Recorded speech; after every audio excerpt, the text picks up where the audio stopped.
always leave something back, and that. Ooh, I like that. Yeah, and so like it's so easy to get greedy and want to do more in running, and I think because I was always holding a little something back to like improve on for the next year, allowed me to have like a lot of longevity.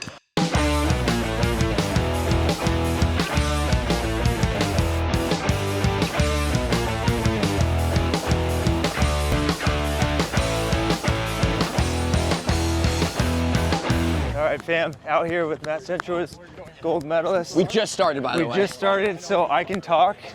Yeah, exactly. That's why we're getting into this. In about 1 minute, I won't be able to talk. So we're doing an X-Endurance community run. Matt, a few questions for you. Hit him. Give a little background about who you are, how you got into running. Okay. And, well, one could say it was in my blood.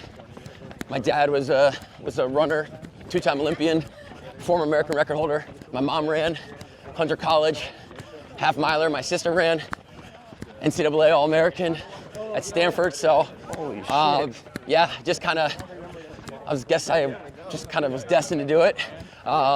Really started kind of excelling into my high school career and went to University of Oregon, and then signed a contract with Nike and been with them ever since. So, been loving, obviously, Nike, my sponsor, and all the different teams and people that I've been around for the last, half of my life. And the sport's given me so much, so it's so great to come back and, do runs like this with, I don't know if you can lift the camera up and see the crew that we got, but,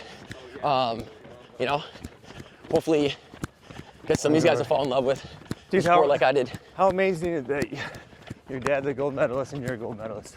What does that mean? I mean, I can't give him too much credit.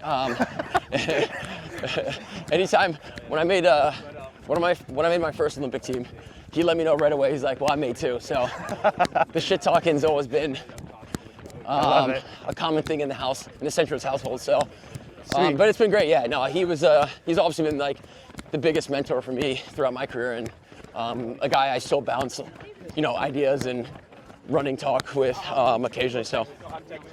Yeah. So we're on a community run. What does community mean to you? Community is just like, for me, a sense of people that come together, share similar interests, beliefs, passions. It doesn't have to all be like, hey, you live in a certain part of town, right?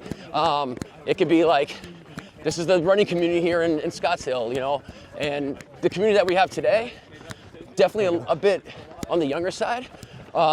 Some high school kids, some college kids in the area, but they all have same interests and passions for running and track, and that's the community that we're running with today.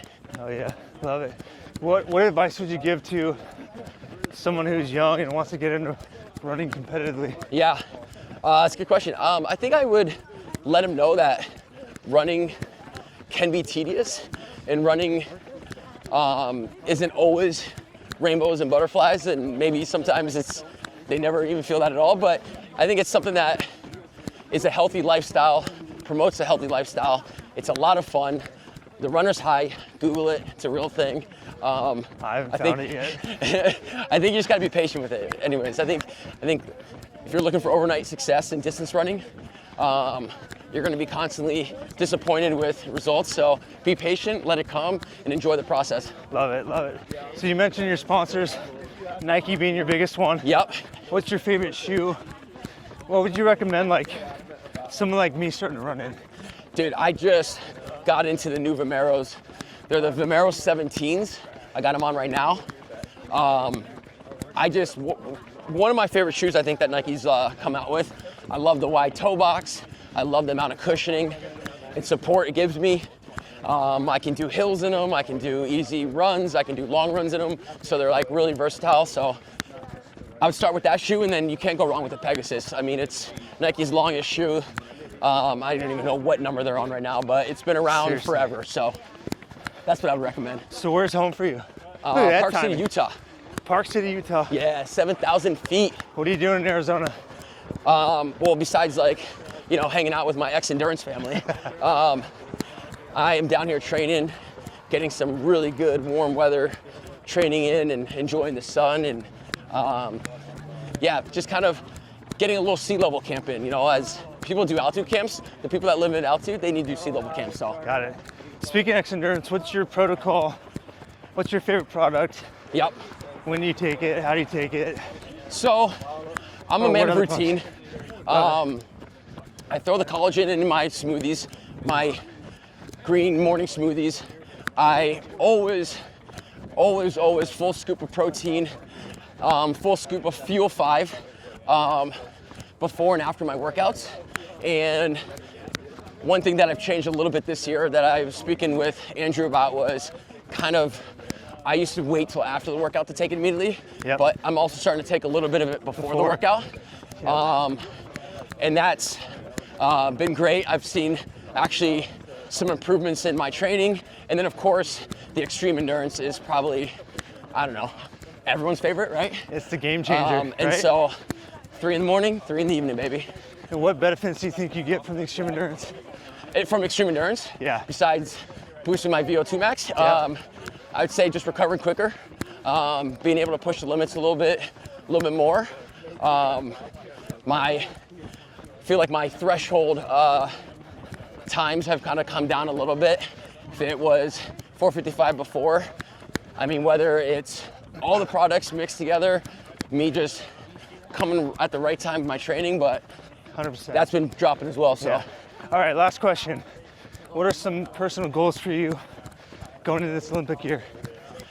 Number one goal for sure would be to make the Olympic team. That's first and foremost. But this being probably my last year on the track, probably just enjoy the whole year as a whole, you know, like it's all the last times for me, you know, so last time I'll be doing this, last time I'll be doing that. And so just kind of soak it in and really enjoy the whole year as a whole.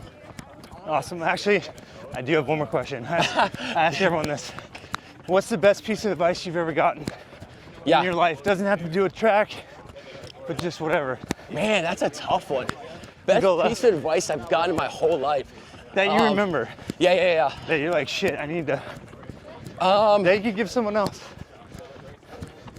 I'm trying to think now, because I've been given so much good advice. No, I'm being serious though. Okay. I think I'll give a running one. Okay. In high school, I remember I was given always leave something back, and that. Ooh, I like that. Yeah, and so like it's so easy to get greedy and want to do more in running, and I think because I was always holding a little something back to like improve on for the next year, allowed me to have like a lot of longevity and allowed me to continue to improve year after year. Awesome. All right, Matt, well, thanks. Signing off. Mile 2.5 at 5-minute pace.